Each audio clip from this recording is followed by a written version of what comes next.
Welcome everyone, সবাইকে আরো একবার ওয়েলকাম আমাদের মাহিন্দ্রাস বাংলা গুরু চ্যানেলে। আমি চিরস্মিতা ম্যাম। দেখো, আজকে আমরা ব্যাংকিং এর যেরকম সেট প্র্যাকটিস করি সেরকমই আর একটা সেট প্র্যাকটিস করব।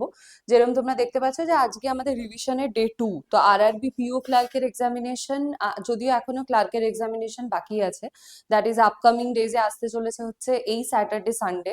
আরআরবি ক্লার্কের রিমেনিং গত স্যাটারডে সানডে পরীক্ষা হয়েছিল এবং এই আসছে কামিং স্যাটারডে সানডেও কিছু লোকের পরীক্ষা আছে। অ্যান্ড আফটার দ্যাট এই সেশনটা শেষ হওয়ার পর শুধু মেন্সের এক্সামিনেশন। দ্যাট ইজ যাদের যাদের মেন্স ক্লিয়ার হবে, যাদের হলো না, যারা প্রথমবার অ্যাটেম্প দিলে আবার পরের বারের জন্য ট্রায়াল দিতে হবে অবভিয়াসলি।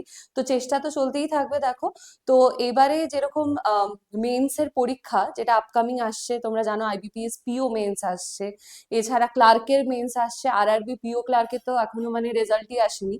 তো সেটা রেজাল্ট আসার পর সেগুলোর আবার মেন্সের পরীক্ষা পুরো লাইনড আপ আছে। তো আমরা যেটা করছি সেটা হলো এখন সেশনে প্র্যাকটিসে, যেহেতু আপকামিং সেশনের আবার আসার জন্য মানে আবার মানে প্রি পরীক্ষা আসার জন্য এখনো বেশ কিছুটা সময় আছে।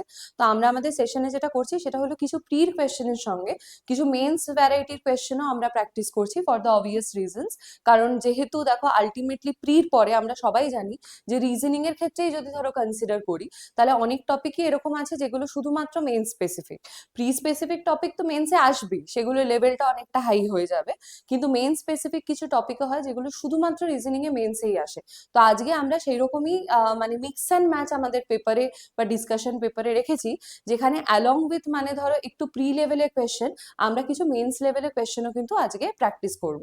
তো চলো দেখো আজকের পেপারে কি ধরনের ভ্যারাইটি কোয়েশ্চেন আছে। আমি আগেই বলছি, দেখো পুরো পেপারটাকে কমপ্লিটলি মেন স্পেসিফিক বানাইনি, কারণ আমরা অনেকেই আছে যারা এখনো আরআরবি ক্লার্কের পরীক্ষা দিয়ে উঠিনি। তো তাদের জন্য একটু প্র্যাকটিস সেশনে প্রি লেভেলের কোয়েশ্চেন্স রয়েছে, তার সঙ্গে মিক্স অ্যান্ড ম্যাচ করে মেন্স লেভেলের কোয়েশ্চেন আছে, যেটা আপকামিং ডেজে তো হেল্পফুল হতেই চলেছে। কারণ দেখো, জব পেতে গেলে কোনো না কোনো টাইমে তো মেন্সে বসতেই হবে। আমরা অনেকেই না মেন্সটাকে খুব নেগলেক্ট করি, মানে এটা ভেবে যে আগে তো প্রিটা ক্লিয়ার হয়ে যায়। মানে ধরো, এটা আমি ক্লাসে পড়াতে গিয়েও দেখেছি, কোনো একটা মেন স্পেসিফিক টপিক স্টার্ট করতে গেলেই অবভিয়াসলি মেন স্পেসিফিক টপিকের কি হবে, লেভেল একটুখানি প্রি থেকে হায়ার হবে। সবারই একটা ভীষণ বিরক্তি, আচ্ছা ঠিক আছে এটা তো মেন্সে আসবে তখন করবে, বাট আলটিমেটলি দেখো দ্য প্রসেস এন্ডস যখন তুমি মেন্স ক্লিয়ার করবে, যখন তুমি ইন্টারভিউ দেবে। যদি পিওর পেপার হয়, ক্লার্ক হলে তো আরো বেটার, শুধুমাত্র মেন্সের মার্কসের উপর বেস করে ইউ উইল বি রিক্রুটেড। তাহলে সেক্ষেত্রে দেখো এই আলটিমেট প্রসেসটা কিন্তু এন্ডস হয় মেন্স পরীক্ষাতে গিয়ে। কাজেই প্রি কিন্তু শুধু তোমার কোয়ালিফাইং, ওটা শুধু মেন্সে বসতে হেল্প করবে। আলটিমেটলি কিন্তু মেন্সের মার্কসই ডিসাইড করবে যে তুমি জব পেলে কি পেলে না। কাজেই সেই কারণে মেন্সকে কোনো রকম ভাবে নেগলেক্ট করার কথা হয় না, এবং আমরা সব ফ্যাকাল্টিরাই দেখবে বলে থাকি preparation is always about mains. Pre খালি ওটার মিডলের একটা পার্ট, এবং প্রি লেভেলের মানে যে মেন্স লেভেলে কোয়েশ্চেন করে ফেলেছে সে অবশ্যই প্রি লেভেলে কোয়েশ্চেন করতে পারবে। তবে হ্যাঁ, একটা কথা বলে রাখি, মানে ধরো যাদের প্রি পরীক্ষার পরে মেন্স ক্লিয়ার হচ্ছে এবং আপকামিং তো আরো প্রি দিতে হবে, তো you always should have a backup plan. মানে ধরো এই মেন্সটা যদি একান্তই না হয়, তাহলে আমাকে তো আপকামিং মেন্সের জন্য প্রিপারেশন নিতে হবে। আর মেন্সের জন্য প্রিপারেশন নেওয়া মানে আগে প্রিটাকেও ক্লিয়ার করতে হবে। কাজেই সেটার সাথে সাথে যে জিনিসটা ইম্পর্টেন্ট সেটা হলো মক্স দিয়ে যাওয়া। তুমি যত প্রিলিমস এর মক্স দেবে, দেখো মেন্সের কোয়েশ্চেন তুমি পারছো মানে, তুমি প্র্যাকটিস করছো মানে তুমি প্রিলিমস এর কোয়েশ্চেনও পারবে। বাট এখানে যেটা ইম্পর্টেন্ট সেই জিনিসটা হলো প্রিতে নাথিং বাট টাইম ম্যানেজমেন্ট। তো সেই কারণে টাইম ম্যানেজমেন্টটা প্রিতে ঠিকঠাক মতন হচ্ছে কিনা সেই জিনিসটা দেখাটাও কিন্তু খুব বেশি ইম্পর্টেন্ট। চলো তাহলে আজকের ক্লাসে ফার্স্ট কোয়েশ্চেন দিয়ে আমরা স্টার্ট করি। So the first question of today, দেখো পড়ো। এটা যদিও একটা প্রি লেভেল কোয়েশ্চেন, আমি আগেই বললাম the paper goat mix and match of questions. তো চলো দেখো, চেষ্টা করো, চেষ্টা করে বলো কি হবে এটার আনসার। বলো তাড়াতাড়ি।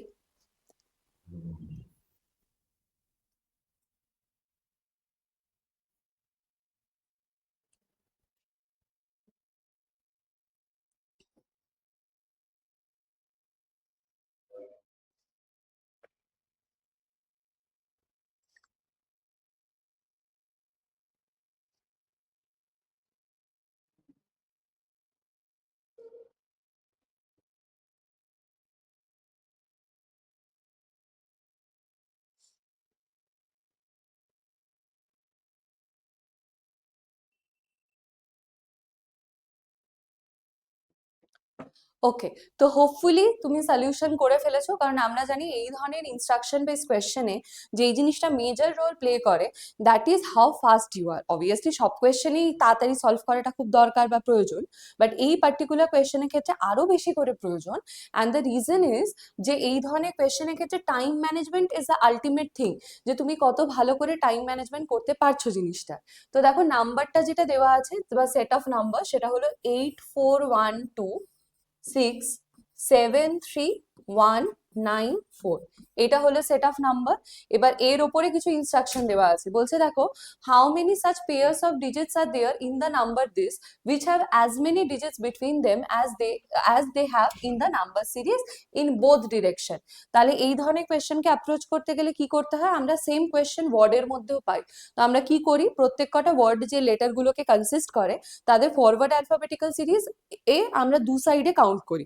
মানে extracting each and every alphabet তুমি ফরওয়ার্ড অ্যালফাবেটিক্যাল সিরিজ কাউন্ট করো, এবং সেক্ষেত্রে কত অব্দি হাইস্ট কাউন্ট হতে পারে, জেড অব্দি, because Z is the last letter. আর এই সেম অ্যাপ্রোচেবল কোয়েশ্চেন তোমার নাম্বারের ক্ষেত্রেও অ্যাপ্লিকেবল হয়। আর নাম্বারের ক্ষেত্রে অ্যাপ্লিকেবল হলে দেখো সেম প্রসেস, তুমি ইচ অ্যান্ড এভরি নাম্বারকে এক্সট্রাক্ট করছো, তার ফরওয়ার্ড নাম্বার সিরিজ বোথ সাইডে কাউন্ট করছো, কারণ কোয়েশ্চেন বলে দিয়েছে যে এটা বোথ ডিরেকশনেই কাউন্ট করতে হবে। কোনো কোনো সময় ধরো যদি এটা বলে যে শুধুমাত্র ফরওয়ার্ড ডাইরেকশনে, তাহলে কাউন্টিং শুধু ফরওয়ার্ড ডাইরেকশনে প্রসিড হবে। কোনো কোনো সময় যদি বলে এটা শুধু ব্যাকওয়ার্ড ডাইরেকশনে করো, তাহলে তুমি শুধু পিছনের দিকে নাম্বারগুলি গুনবে, দ্যাট ইজ ব্যাকওয়ার্ডে কাউন্ট হবে। আর যেরকম অ্যালফাবেটিক্যাল সিরিজে আমরা এক্ষুনি বললাম জেড এর পরে কাউন্টিং হওয়া পসিবল না, সেরকমই সিমিলার ভাবো নাম্বার সিরিজের ক্ষেত্রে কার পরে কাউন্টিং হওয়া পসিবল না, 9 এর পরে। কারণ 9 is my highest single digit number. আমি তো আর 10 পড়তে পারবো না একটা ডিজিটকে, কারণ সিঙ্গেল ডিজিট হিসেবে 9 ইজ দ্য হাইয়েস্ট ওয়ান। তাহলে প্রত্যেক কটা নাম্বারে বোথ সাইডে কি করতে হবে, আমাকে আপ টু 9 অব্দি কাউন্ট করতে হবে। And while counting whatever number you are saying or you are counting, সেটা যদি প্লেসে দেখা যায় তাহলে সেক্ষেত্রে সেটাকে একটা পেয়ার হিসেবে কাউন্ট করবো, আর যদি না দেখা যায় তাহলে সেটা পেয়ার হবে না।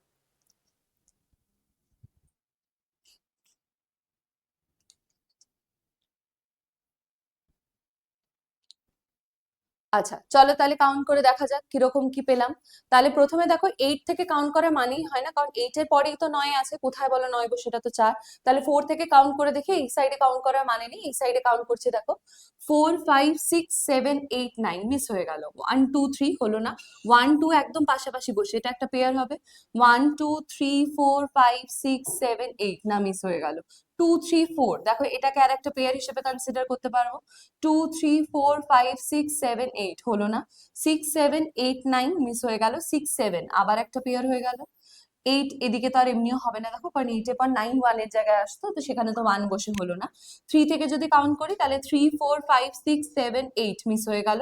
3 4 5 এদিকে তো হবে না। 1 2 3 4 5 6 7 8, এটা আরো একটা পেয়ার হবে। দেখো 1 থেকে 8 কিন্তু পজিশনেই রয়েছে, তাই না? 2 3 4 5 6 7 8, তাই যে এটা আর একটা পেয়ার। 9 থেকে তো এমনি পেয়ার হবে না, কারণ বলো 9ই তো আমার হাইয়েস্ট সিঙ্গেল ডিজিট নাম্বার, তো ওর পরে আর কি কাউন্ট করবো, এমনিই হবে না। 4 থেকে যদি কাউন্ট করি তাহলে 4 5 6 7 8 9 হলো না। তাহলে দেখো আলটিমেটলি প্রত্যেক কটা নাম্বার থেকে বোথ সাইডে কাউন্টিং করে আমরা টোটাল কতগুলো পেয়ার পেলাম না, টোটাল 4টে পেয়ার পেলাম। তো দেখো 4 ছিল আমার অপশন নাম্বার 4-এ, সো এই পার্টিকুলার কোয়েশ্চেনের তাহলে আনসার হবে অপশন নাম্বার 4। Hopefully clear. আবার বলছি দেখো এটা একটা ভীষণই কমন প্রি লেভেলের কোয়েশ্চেন, তুমি প্রি ব্যাংকিং পেপারে খুবই পাবে। এই সেম ইনফরমেশন নাম্বারের ওপর না হয়ে এই সেম ইনফরমেশন আরেকটা জিনিসের উপরে হওয়া সম্ভব, যেটা হলো ওয়ার্ডস এর উপরে, সেটা আমরা জানি। তো এই দুরকম ভাবেই আমার এই কোয়েশ্চেনটা আসতে পারে। এবং সত্যি কথা বলতে কি দেখো কোয়েশ্চেনটার মধ্যে সিলি মিস্টেক না হয়ে গেলে কিন্তু ভুল হওয়ার মতন কোনো চান্স নেই, তাই তো? চলো নেক্সট কোয়েশ্চেনে যাওয়া যাক। আচ্ছা যেহেতু দেখো বললাম যে this chapter have mixture of question, তো আমরা প্রথমেই একদম একটা বেসিক প্রি লেভেলের কোয়েশ্চেন করলাম, এবং তারপরে আমরা একটা মেন্স লেভেলের কোয়েশ্চেনে এসেছি। মেন্স লেভেলের কোয়েশ্চেন বলতে এটা কি কোয়েশ্চেন, এটা হলো basically a question of logical reasoning. দেখো লজিক্যাল রিজনিং একটা এমন পার্ট যেটা ব্যাংকিং মেন্সের একটা শিওর শর্ট পোর্শন, মানে পরীক্ষায় আসবে। মানে যেরকম ধরো সিটিং আর পাজেল ছাড়া রিজনিং এর প্রিয়ের পেপারও সম্ভব না, মেন্সের পেপারও সম্ভব না, সেরকমই লজিক্যাল রিজনিং বা critical reasoning is a part of reasoning, যেটা ছাড়া ব্যাংকিং মেন্সের পেপার ইজ ইনকমপ্লিট, আসবেই মেন্সের পেপারে, মানে ফর 100% শিওরিটি। তো আমাদের লজিক্যালে টোটাল 6টা ব্যাংকিং এ লজিক্যাল রিজনিং এর টপিক আছে, আমরা যেরকম জানি। একটা হলো স্টেটমেন্ট অ্যান্ড আর্গুমেন্ট, একটা হলো statement and assumption, statement and conclusion, ওরই মতন almost similar chapter is drawing inference, এছাড়া cause effect and course of action. তো আমাদের টোটাল হচ্ছে 6খানা রিজনিং এর টপিক লজিক্যাল বা ক্রিটিক্যাল রিজনিং এর মাঝখানে মধ্যে আসে। এছাড়াও ডিসিশন মেকিং একটা পার্ট আছে। এবং তুমি যদি দেখো, আমরা জেনারেলি এই ধরনের কোয়েশ্চেন যারা ক্যাটের প্রিপারেশন করো, মানে ধরো অনেকেই এরকম আছে যারা ক্যাটের প্রিপারেশন করে, তারাও ব্যাংকিং এর পরীক্ষা দেয়, কারণ অলমোস্ট তুমি বলতে পারো রিজনিং এর পার্টটাই সেখানে, এই লজিক্যাল পার্টটা কিন্তু একটা ভীষণ কমন জায়গা সেখানে। এবং এসএসসির কোয়েশ্চেনে তুমি যদি দেখো, যেরকম ধরো এই যে টিয়ার 1 এর পেপারে বা টিয়ার 2 এর পেপারে আগে কিন্তু লজিক্যাল রিজনিং বা ধরো এই যে সিটিং অ্যারেঞ্জমেন্ট পাজল, এই ধরনের কোয়েশ্চেন কিন্তু আগে কম আসতো। কিন্তু তুমি যদি গত এই 1-2 বছরের ট্রেন্ডটা ফলো করো, তাহলে কিন্তু দেখবে এই লজিক্যাল রিজনিং এর কোয়েশ্চেনও কিন্তু পেপারে প্রচন্ড আসছে। মানে আগে আসতো, কম আসতো, এখন কিন্তু লজিক্যাল রিজনিং এ এসএসসি জাতীয় পরীক্ষাগুলো তো প্রচন্ড পরিমাণ, বা রেলওয়ের পরীক্ষায় সিটিং অ্যারেঞ্জমেন্ট পাজল, কাজে এই জিনিসগুলোকে কিন্তু তুমি যদি বাকি কম্পিটিটিভ পরীক্ষা দাও, সেক্ষেত্রেও কিন্তু অ্যাভয়েড করা যাবে না, এগুলো আসবেই। চলো কোয়েশ্চেন কি আছে পড়ে দেখি। এখানে তো কিছু সলভ করার নেই আগের কোয়েশ্চেনের মতন, এখানে it's all about reading, understanding the meaning of the statement and then সেটার আনসারকে ডিসাইড করা। তো কি বলছে দেখো, বলছে যে in the question given below some statement are given depicting an issue or a problem. তো তোমাকে একটা প্রবলেমের কথা বলেছে স্টেটমেন্টটা, তাই তো এখানে যে স্টেটমেন্টটা আছে, এবার তোমাকে বলতে হবে you have to assume everything in the statement to be true even if they are variance commonly known facts and on the basis of the information given in the statement select the option accordingly. তাহলে কি বলতে চাইছে দেখো, যে স্টেটমেন্টটা তো আমরা দেখো সবসময় জানি স্টেটমেন্ট কার বক্তব্য বলো তো, স্টেটমেন্ট তো তোমার আমার বক্তব্য না, যে এই বক্তা সেটা কিন্তু এরম না যে এক্সামিনার সে এই বক্তব্যটা পেশ করেছে, ইট ক্যান বি এনিওয়ান। তার বক্তব্যের বেসিসে সে যে কোনো কিছু কথাই বলতে পারে, মানে নট নেসেসারিলি তার বক্তব্যের বেসিসে সে যে কথাটা বলছে সেটা এই বাস্তব পরিপ্রেক্ষিতে সবসময় কারেক্টই হতে হবে। সে ভুলও বলতে পারে, সে এমন একটা কথা বলতে পারে উইচ ইজ বেসলেস, তোমার পড়ে মনে হলো আমি এই জিনিসটার একদম এগেনস্টে। কিন্তু সবসময় লজিক্যাল রিজনিং এর মেন অ্যাপ্রোচ হলো তুমি জিনিসটাকে নিউট্রালি বলে, নিউট্রালি কথাটা ভেবে তুমি এই জিনিসটাকে সলভ করবে। মানে তুমি সেই বিষয়টার বিপক্ষে হতে পারো, আবার বললাম সেই বিষয়টা বাস্তব রেলিভেন্সও না থাকতে পারে, কারণ নিজে হেডিংই বলে দিচ্ছে ইভেন ইট মে লাইক ভেরিয়েন্স করতে পারে কমনলি নোন ফ্যাক্টকে, তার সত্ত্বেও আমি জিনিসটাকে ট্রু মনে করে I will start giving the answers. ঠিক আছে, তো চলো দেখো তাহলে পড়ে দেখা যাক। দেখো কি বলছে, international students are heading to Canada, the UK and the US in the record of number despite the pandemic. But Australia and New Zealand continue to experience a dramatic drop in new international students. তাহলে কি বলছে দেখো, বলছে যে international, দেখো সবসময় তো বাইরের দেশের স্টুডেন্টরা পড়তে যায়, আমাদের দেশে বাইরের দেশ থেকে আসছে, অন্যান্য জায়গাতে আমাদের দেশ থেকে যাচ্ছে, বাকি জায়গা থেকে যাচ্ছে। তো এইটাও সেরকমই বলছে অ্যাবাউট দ্য ইন্টারন্যাশনাল স্টুডেন্ট। ও একটা ফ্যাক্টের কথা বলেছে এই পার্টিকুলার স্টেটমেন্টে, সেটা বলছে যে যদি দেখা যায় কানাডা, ইউকে বা ইউএস এর কথা, তাহলে এই যে প্যান্ডামিকের টাইমে এই জায়গাতে কি হচ্ছে না, এই জায়গায় ইন্টারন্যাশনাল স্টুডেন্টরা যাচ্ছে পড়তে, মানে বাইরে থেকে স্টুডেন্টরা heading to this countries. But সেখানে ইন কম্পারিজন টু দ্যাট হঠাৎ করে দেখা যাচ্ছে যে অস্ট্রেলিয়া বা নিউজিল্যান্ড এই ধরনের জায়গাতে ওরা কি এক্সপিরিয়েন্স করছে, ড্রপ, ড্রামাটিক ড্রপ হচ্ছে প্যান্ডেমিকের টাইমে। এটা তো মানে প্যান্ডেমিকের টাইমে কনসিডার করে একটা স্টেটমেন্ট, যে ওখানে কি হচ্ছে, ওখানে ড্রামাটিক ড্রপ হচ্ছে ইন্টারন্যাশনাল স্টুডেন্টের। তাহলে কিছু স্পেসিফিক কান্ট্রিতে ইন্টারন্যাশনাল স্টুডেন্টের ফ্লো ইজ ওকে আর ভালো যাচ্ছে যথেষ্ট, আবার কিছু কান্ট্রিতে সেটাই বলছে যে স্পেসিফিক করে যে অস্ট্রেলিয়া বা নিউজিল্যান্ডের মতো কান্ট্রিতে এটার একটা ড্রামাটিক ড্রপ হচ্ছে। এবার কোয়েশ্চেন জিজ্ঞেস করছে which of the following can be the courses of action taken for Australia বা New Zealand to boost the enrolment of international students. তো বলছে যে এরকম ভাবে এই যে ইন্টারন্যাশনাল স্টুডেন্টরা যারা বাইরে থেকে আসছে, এই যে নিউজিল্যান্ড বা এই জায়গায় কমে যাচ্ছে, তো সেটাকে বুস্ট করার জন্য, যাতে বাইরে থেকে ইন্টারন্যাশনাল স্টুডেন্টস আসে, সেটা করার জন্য কি ধরনের স্টেপ ওরা নিতে পারে, এইটা জিজ্ঞেস করেছে। তো চলো দেখো দেখা যাক। তো প্রথমের পয়েন্ট বলছে মানে তোমার কোর্স অফ অ্যাকশন বলতে হবে, ঠিক আছে, কি কি প্রবলেমটার কি সলিউশন হতে পারে ওদের জন্য। তো প্রথম বলছে যে অস্ট্রেলিয়া আর New Zealand should provide scholarship to international student. তো প্রথম পয়েন্ট বলছে যে ওরা যদি ওদের এখানকার স্টুডেন্টদেরকে স্কলারশিপ প্রোভাইড করে, তাহলে সেটা বরঞ্চ একটা ওয়ে হতে পারে টু অ্যাট্রাক্ট দ্য স্টুডেন্ট। এবার এইভাবে ভাবো, কোথাও কি স্টেটমেন্টে এই জিনিসটার কোনো মানে ক্ল্যারিটি আছে যে মানে why the students are not heading towards this country but the others? নেই তো। তাহলে স্কলারশিপ যে দিলে এই জিনিসটা সলিউশন আসবে, সেটার কি শিওরিটি? মানে নাও তো আসতে পারে।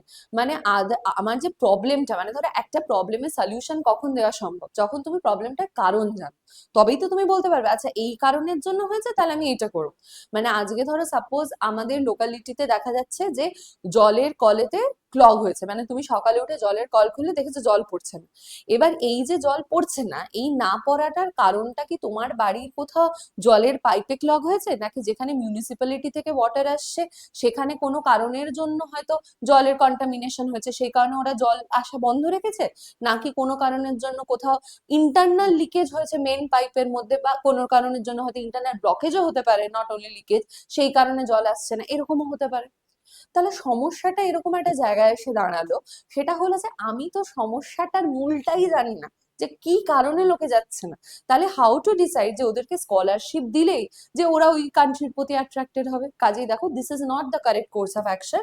আর সেকেন্ড বার বলছে the countries should hire professors and faculties from the Canada and UK and US. Again এটা রং হবে ফর দ্য সেম রিজন। আমরা তো এটাই এক্সপ্লেন করলাম যে আমি একটা জিনিসের কোর্স অফ অ্যাকশন বা সলিউশন, কোর্স অফ অ্যাকশন মানে কি, তুমি সলিউশন দিচ্ছ, বলো কি অ্যাকশন করো।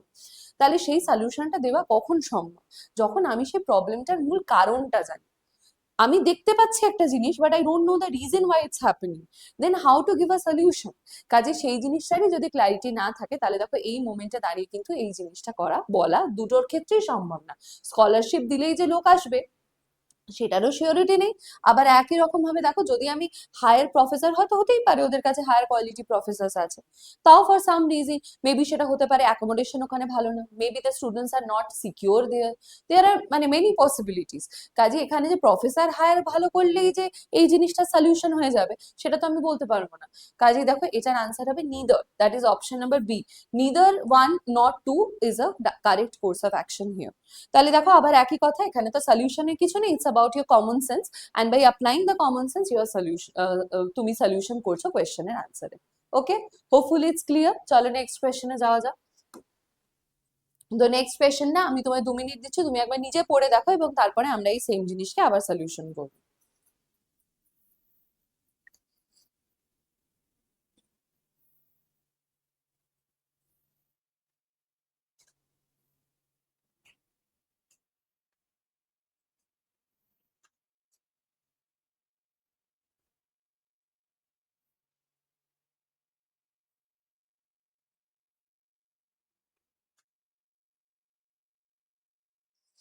ওকে, হোপফুলি তুমি পড়ে দেখেছো, তাহলে আমিও পড়ে দেখি, চলো কি বলছে।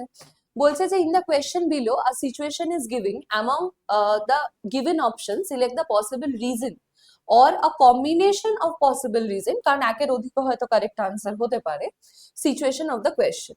Of late there has been a great, আচ্ছা এটা হচ্ছে এবার ইনফরমেশনটা শুরু হচ্ছে যে কি বলেছে এটা সম্পর্কে। বলছে যে of late there has been a great proliferation in MOOCs।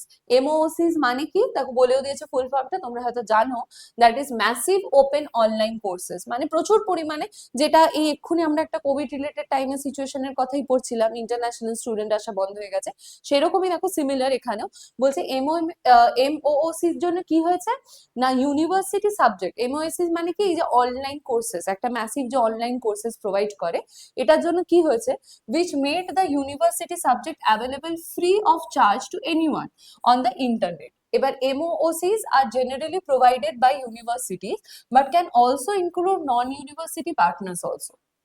and MOOCs আর একটা কি বলছে, per platform can either be specialized or provide a wide range of subjects such as Coursera। তোমরা তো জানো Coursera নাম শুনেছো, ইটস লাইক অ্যান অর্গানাইজেশন। তো ওরা কি করে, মানে ধরো তুমি ইউনিভার্সিটি যাচ্ছ না, মানে যেটা আমরা আগে ডিস্টেন্সে কোর্স করতাম না, ধরো এখনো হয় ডিস্টেন্সে অনেক কোর্সই, সেটাতে কি করে লোকে লোকে ধরো বাড়ি বসেই সব ধরনের প্রজেক্ট ওয়ার্ক করছে, ক্লাসে যেতে হচ্ছে না, এবং তারপরে হচ্ছে তোমাকে একটা মানে একটা এন্ড অফ দ্য ডে যখন হচ্ছে তোমার পরীক্ষা হচ্ছে বা যখন ফাইনাল পরীক্ষা হচ্ছে তখন তুমি ফাইনালি কলেজে যাচ্ছ, তোমার বাকি কলেজ বা ইউনিভার্সিটি অ্যাটেন্ডই করতে হচ্ছে না। এটা আরো হেল্পফুল, এখানে পুরো প্রসেসটাই তোমার অনলাইন হচ্ছে, মানে তোমাকে সেখানে সশরীরে উপস্থিতি থাকতে হচ্ছে না। কাজে স্বাভাবিকভাবেই সেটা অনেক ক্ষেত্রেই লাভজনক বটে, আবার অনেক ক্ষেত্রে হয়তো everything has its pros and cons. তো এবার প্রশ্ন কি জিজ্ঞেস করেছে দেখো, বলছে which of the following could be the possible reasons of recent rise of MOCs। বলছে কেন এখন MOCs এত রমরমা, মানে এই যে অনলাইন কোর্সেস, মানে লোক আর যেতে চাইছে না কলেজে, মানে বাড়ি বসেই কাজটা হয়ে যাচ্ছে, তাহলে আর কেন যাবো, সেরকম একটা ভাব, যেরকম ওয়ার্ক ফ্রম হোমের মতন। তো সেইটার জন্য কেন, মানে বলছে হোয়াট ইজ দ্য রিজন, তোমার মনে হয় একটা কজ কি হতে পারে MOCs এত মাথা চাড়া দিয়ে ওঠার। তো প্রথমটা বলছে দেখো পয়েন্ট হিসেবে যে the defining features of MOCs is that their courses are free and thus provided to thousands of people। দেখো একবারও কিন্তু স্টেটমেন্ট এই কথাটা বলেইনি যে ওদের কোর্সটা ফ্রি, বলেছে যে এটা অ্যাট্রাক্ট করছে স্টুডেন্টদেরকে, এটা এখন এটার প্রচুর রমনামা, কিন্তু একবারও বলেনি যে এটাও ফ্রিতে দিয়ে জিনিসটাকে রমনামা করছে। ইটস মেবি মানে চার্জেস আর অ্যাপ্লিকেবল। সো সেটা কি করে বলবো বলে, এটা মোটেও কারণ না। নাম্বার বি বলছে, মানে A is not our answer. B বলছে traditional universities has to adapt to themselves to new realities of education spearheaded by MOCs, not necessarily। মানে ধরো আজকে যদি অনলাইন কোর্সেস চলে, তার মানেই তো এই না যে যারা অফলাইন কোর্সেস চালাচ্ছিল সেগুলো বন্ধ হয়ে যাবে, বা তাদেরও এই নিউ জেনারেশনের সঙ্গে ম্যাচ করে, কারণ হাইব্রিড মোডেও তো অনেক জায়গা চলে, বা ইন্ডিভিজুয়াল অফলাইনেও চলে। কাজে this is again not our answer. Next one বলছে the best features of online learning that it can be done in privacy of one's home, which are more convenient than having to move the cities or even countries for a university degree, which has recently becoming a quite expensive। Now this is our point only। তুমি বলো একটা জিনিস অনলাইনে করার জন্য main সেটা মানে সব থেকে ভালো ফিচার কি, যে তুমি বাড়ি বসে উইদাউট এনি এক্সপেন্স। সেটা আজকে ধরো যখন আমরা অনলাইন, ধরো এই যে ধরো গভর্নমেন্ট জবের কথাই যদি আমি তোমার সিনারিওতে বলি, গভর্নমেন্ট জবে তো অনেক অনলাইন প্ল্যাটফর্ম হয়, তাহলে সেই অনলাইন প্ল্যাটফর্মে তুমি যখন বাড়ি বসে পড়তে পারছো, তুমি বলছো যে আমি বাইরে যাব না, আমি বাইরে গিয়ে করবো না। এবার ধরো এইটা তো আরো ব্রডার থিঙ্কিং বলছে, এটা বলছে যে তুমি যখন সিটিজ ছেড়ে কোনো ইউনিভার্সিটিতে পড়তে যাচ্ছ বাইরের দেশে, ধর সেখানে থাকার একটা এক্সপেন্স, সেখানে থাকার একটা খরচা, একটা লাইফস্টাইল, সেগুলোর কথাও তো মাথায় রাখতে হবে। তাহলে ও বলছে কি, তাহলে এমওএসএস এর মানে আমাদের প্রশ্নটা কি ছিল সব থেকে, এখন যে এই যে রমরমা এটার কারণটা কি, তাহলে এটা সব থেকে বড় কারণ হলো যে তুমি বাড়িতে বসে উইথ ইউর প্রাইভেসি, তুমি ঘরে বসে জিনিসটার টাইমটাও সেভ করতে পারছো, অ্যান্ড মোস্ট ইম্পর্টেন্টলি তোমার এক্সপেন্স সেভ হচ্ছে। তো obviously this will be the perfect answer only. But দেখো আমরা জানি যে কোনো লজিক্যালি কোয়েশ্চেনে if the all points are different, তুমি এন্ড অব্দি না পড়ে কোনো একটা আনসারকে টিক করতে পারবে না। Maybe there is a better point beside C also. So D বলছে MOOCs primarily reach already educated and thus privileged people, not necessarily। এটা তো ধরো অনেক কম মানে গরিব ঘরের লোকও এটাকে অ্যাফোর্ড করতে পারে, কারণ এখন অনেকে এরকম সাইড হয়েছে যেগুলোকে তো ধরো একবারে তুমি টাকা না দিয়ে তুমি ইএমআই স্কিমে পড়তে পারো। সো নট নেসেসারি এটা শুধু হায়ার লেভেলের যারা ফ্যামিলি বা যারা ল্যাভিশ লাইফ লিড করে তারাই দে ক্যান অনলি প্রোভাইড। আর নাম্বার ই বলছে দেখো, though online learning is good for personal development opportunity to access educational material, don't mean anything in the labor market that requires verification of understanding through grounding. না এটা তো দেখো, এটা এই পয়েন্টটা ঠিক আছে, বাট এই পয়েন্টটা তো এই জিনিসটার কারণ না এমওসির মানে উত্থান হওয়া। কাজে যেহেতু প্রশ্ন জিজ্ঞেস করছে what is the reason of rise of MOOCs, তো সেই কারণে এইটা ইজ নট দ্য রিজন। কাজে দেখো এটার আনসার লাস্ট অব্দি পড়েও আমাদের পারফেক্ট আনসার সি কেই মনে হলো। সি হচ্ছে একদম পারফেক্ট জিনিস এমওসিস কে ইয়ে করার আর কি, সাপোর্ট করার। ঠিক আছে, আচ্ছা দেখো দুটো লজিক্যাল রিজনিং এর পরে নেক্সট আবার একটা আছে আমাদের কাছে সিটিং অ্যারেঞ্জমেন্ট। তো পড়ে দেখো সিটিং অ্যারেঞ্জমেন্টের কোয়েশ্চেনটা, এবং সেটাও আমরা সলভ করে দেখবো। যেখানে দেখো একটা 8% সিটিং অ্যারেঞ্জমেন্ট আছে সার্কুলার টেবিলে, not necessarily in the same order, মানে ওই অর্ডারটাই তো আমাকে সিটিং অ্যারেঞ্জমেন্টে বের করতে হয়। এবং দেখো এটা একটা মিক্স ফেসিং এর কোয়েশ্চেন, মানে তোমাকে বলছে some are facing the centre and some are facing opposite the centre, mix আছে।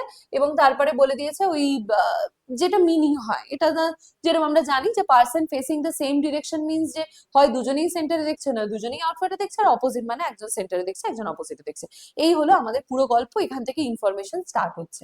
যেহেতু 8% সিটিং অ্যারেঞ্জমেন্ট, সার্কুলার। তো আমি আপাতত 1 2 3 4 5 6 7 8 খালি 8খানা পজিশন টানলাম। তুমি যখন বাড়িতে সলভ করবে তুমি একবার পজ করে আমার ভিডিওটা আগে নিজে সলভ করার চেষ্টা করবে, এবং তারপরে যদি না হয় এবং যদি হয় দুটোই, তাহলে সেক্ষেত্রে you will go through the solution. Otherwise দেখো আমি সলিউশন করা স্টার্ট করে দিচ্ছি। তো কি বলছে দেখো, U and V face the same direction as P. তার মানে কিউ দাঁড়ালো ইউ ভি পি, এরা তিনজনেই কি করে, এরা তিনজনেই সেম ডিরেকশন দেখে। সেই সেম ডিরেকশনটা ইনওয়ার্ডও হতে পারে, সেই সেম ডিরেকশনটা আউটওয়ার্ডও হতে পারে, সেটা এখনই আমরা জানি না। তারপরে কি বলছে দেখো, W sits second to the right of P. তাহলে আরেকটা ইনফরমেশন পাওয়া গেল, ডাব্লু হলো পি এর সেকেন্ড রাইটে। লিখছি দেখো এখানে, W sits second to the right of P লিখলাম। তারপরে বলছে R sits third to the left of W. আর আবার ডাব্লুর থার্ড লেফটে, তাহলে এটা যদি ডাব্লু হয় তার ফার্স্ট সেকেন্ড থার্ড লেফটে এখানে আসবে R sits third to the left of W. তারপর বলছে T is immediate right of V. তাহলে টি আর ভি এর একটা ইনফরমেশন সম্পর্কে বলা হচ্ছে, টি হচ্ছে ভি এর ইমিডিয়েট রাইট। ঠিক আছে, এখানে ইনফরমেশন গুলো লিখছি। নেক্সট বলছে কি, নেক্সট বলছে S sits third to the left of T. তাহলে আবার এস আর টি এর মধ্যে একটা লিঙ্ক আছে, সেটা হলো এস টি এর থার্ড লেফটে। তাহলে এখানে এস বসালাম, এস হচ্ছে টি এর থার্ড লেফটে যাবে। আচ্ছা, এবার ইনফরমেশন ওই সাইডে লিখবো, আর জায়গা হচ্ছে না। তাহলে তারপর নেক্সট পয়েন্টেই বলছে S faces the same direction as W. তাহলে এস আর ডাব্লু এরা দুজন আবার সেম ডিরেকশন রাখে। আমি মাঝখানে কেন একটু জায়গা রাখলাম, হতেই পারে এই কোয়েশ্চেনে আরো একটা পসিবিলিটির প্রয়োজন হলো, তাহলে সেক্ষেত্রে আমাকে এখানে একটু জায়গা রাখতে হবে। নেক্সট বলছে U sits immediate right of R. R এর আবার ইমিডিয়েট রাইটে বসবে ইউ। তারপরে বলছে S sits second to the left of Q. তাহলে কিউ এর আবার সেকেন্ড লেফটে বসবে এস। আর লাস্ট পয়েন্ট বলছে, আচ্ছা আরো একটা আছে, Q does not face the center. এবার এটা একটা ভালো পয়েন্ট, কিউ যদি ফেসিং সেন্টার না হয় তাহলে কিউ সম্পর্কে একটা ক্ল্যারিটি হলো যে Q facing outside the centre.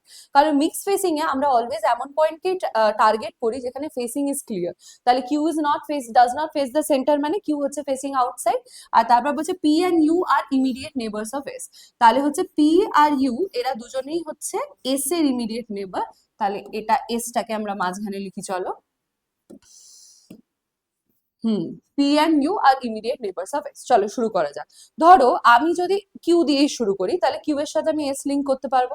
আচ্ছা, এস এর সাথে যদি লিঙ্ক করার থাকে তাহলে এস এর সাথে টি লিঙ্ক হতে পারে, আবার এস এর সঙ্গে দেখো পি আর ইউ লিঙ্ক হতে পারে, তো অনেকই লিঙ্ক পয়েন্ট। চলো একটা দিয়ে শুরু করা যাক। Q facing outside the center, তো আমি কিউ কে যে কোনো একটা জায়গায় বসে আউটসাইড দ্য সেন্টারে বসালাম। কিউ সম্পর্কে কি জানতাম, কিউ এর সেকেন্ড লেফটে এস রয়েছে, তাহলে কিউ এর সেকেন্ড লেফটে এইটা এস হবে কারণ ও আউটসাইড ফেসিং রয়েছে। যেই এস বসলো, এস হচ্ছে পি আর ইউ এর মাঝখানে। এবার পি আর ইউ এর মাঝখানে মানে এদিকে পি গিয়ে এদিকে ইউ যেতে পারে, এদিকে ইউ গিয়ে এদিকেও পি যেতে পারে, বাট ইউ কে একটা এমন জায়গায় বসাতে হবে যাতে পাশে আর বসানোর জায়গা থাকে, কারণ ইউ আবার আর এর ইমিডিয়েট রাইট, ইমিডিয়েট রাইটে মানেই তো আর কে ইউ এর পাশে আসতে হবে। তাহলে সেক্ষেত্রে কি করতে হবে দেখো, এইটাকে ইউ বানানো যাবে না, কারণ তাহলে আর এর জন্য জায়গা থাকবে না। তার মানে এটাকে ইউ বানাতে হবে আর এটাকে পি বানাতে হবে, তবে পি আর ইউ দুজনেই এস এর ইমিডিয়েট নেবার হবে। এবার ইউ সম্পর্কে কি জানতাম, আর এর ইমিডিয়েট রাইটে ইউ রয়েছে, তাহলে আর এর ফেসটা এই ক্ষেত্রে কোন দিকে হতে হবে, আউটসাইড, তবে গিয়ে আর এর ইমিডিয়েট রাইটে ইউ তৈরি হবে। আচ্ছা, আর কি পয়েন্ট জানি, এটাও ইউটিলাইজ, এটাও ইউটিলাইজ, এটাও ইউটিলাইজ। এস আর ডাব্লিউ ফেস সেম ডিরেকশন, এখন ইউজ করা যাবে না। আচ্ছা, এস আর টি এর একটা পয়েন্ট আমরা জানি, সেটা হলো কি জানি না, একটা জানি পি এর সেকেন্ড রাইটে ডাব্লিউ। আচ্ছা দেখো, পি এর সেকেন্ড রাইটে ডাব্লিউ এই সাইড থেকে তো ফর্ম করা পসিবল না, তো অবভিয়াসলি ওই সাইড থেকেই ফর্ম হবে। তাহলে পি কে যদি আউটওয়ার্ড ফেস করি তাহলে পি এর সেকেন্ড রাইটে ডাব্লিউ এই সাইডে ফর্ম হয়ে যাবে, কারণ এদিকে পি ইনওয়ার্ড হলেও তো তুমি সেকেন্ড রাইটে ডাব্লিউ আনতে পারবে না, কারণ একটা গ্যাপে তো জায়গা অলরেডি ব্লক। আর কি পয়েন্ট জানা আছে, আর জানা আছে হচ্ছে এস হচ্ছে টি এর থার্ড লেফটে।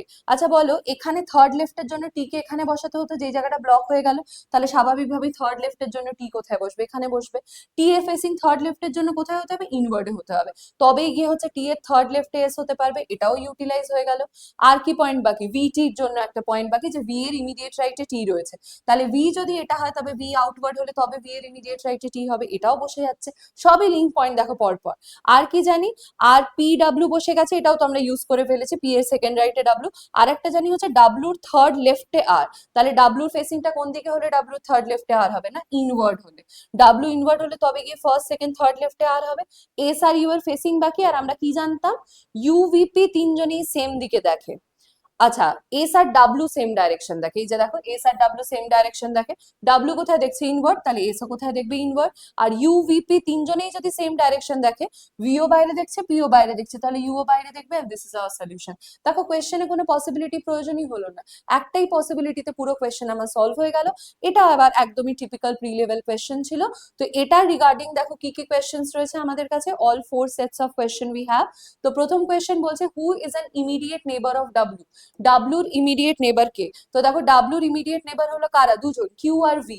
তাহলে কিউ ভি যদি দুজনে ইমিডিয়েট নেবার হয়, তাহলে এখানে ভি রয়েছে অপশনে, so V will be the perfect answer. Next one বলছে who is sitting exactly opposite to R, তো আর এর এক্স্যাক্টলি অপোজিটে কে রয়েছে, দেখো কিউ রয়েছে, so Q will be the answer here, which is in option number 1. Next বলেছে who sits immediate left of R, R এর immediate লেফটে কে রয়েছে, এখানে আর এর ইমিডিয়েট লেফটে রয়েছে T, T is in option number, কোনোটাতেই নেই, তাই নান অফ দিস। আর ফাইনালি বলছে how many people given arrangement face outside. আচ্ছা দেখো কতজন আমাদের আউটসাইড এসছে, একটা, দুটো, তিনটে, চারটে, পাঁচটা আউটসাইড এসছে, তাহলে 5% are facing outside, that is option number 4 will be the perfect answer for this one. ঠিক আছে, hopefully the solution is clear. তবে অবশ্যই যখন তুমি সলভ করবে তখন চেষ্টা করো একবার জিনিসটা পজ করে তুমি নিজে হতে করে নিয়ে দেন জিনিসটাকে রিচেক করা। ঠিক আছে, তাহলে আজকের এই সেশন আমরা এখানেই শেষ করছি। নেক্সট আবার দেখা হচ্ছে টিউসডে মর্নিং 9টার সময়। Thank you everyone, thank you for joining.